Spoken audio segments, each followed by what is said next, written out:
দুর্নীতি অনিয়মের অভিযোগে ঢাকা দক্ষিণ সিটি কর্পোরেশনের প্রধান প্রকৌশলী আশিকুর রহমান ও সচিব আকরামুজ্জামানকে অপসারণের দাবিতে অবস্থান কর্মসূচি পালন করছেন ডিএসসিসির কর্মকর্তা কর্মচারীরা। সিলন ফ্যামিলি ব্লেন্ডের কড়ালিকার আর সতেজ সাদের পারফেক্ট ব্লেন্ডে স্বপ্নেরা মিলুক টানা। সকাল থেকে নগর ভবনে ডিএসসিসির প্রধান নির্বাহীর কক্ষের সামনে অবস্থান নিয়ে কর্মসূচি পালন করেন তারা।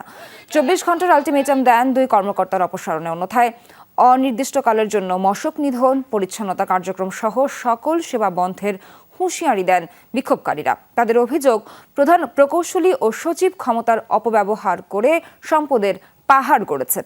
বিভিন্ন প্রকল্পের নামে হরিলুট, অকারণে চাকরিচ্যুত, অবৈধ নিয়োগ, বাণিজ্য সহ সকল অপকর্মে জড়িত ছিল এই সিন্ডিকেট। আমাদের মেয়র কর্তৃক যে নির্যাতন, নিপীড়ন, আমরা পরিচ্ছন্ন বিভাগ, বর্জ্য ব্যবস্থাপনা বিভাগের পরিচ্ছন্ন বিভাগ সবচেয়ে অবহেলিত এবং সবচেয়ে নির্যাতিত। প্রায় 1,500-2,000 কর্মচারীকে সাবেক মেয়র তাপস সাহেব আমাদের এই 64 2 ধারায় বিনা নোটিশে, বিনা শোকজে, বিনা ইয়েতে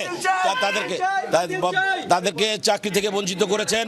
আমরা যেন নির্যাতনের শিকার না হই, আমাদের পরিচ্ছন্ন বিভাগের যারা আছেন তারা যেন 30 দিনের বেতন পায়।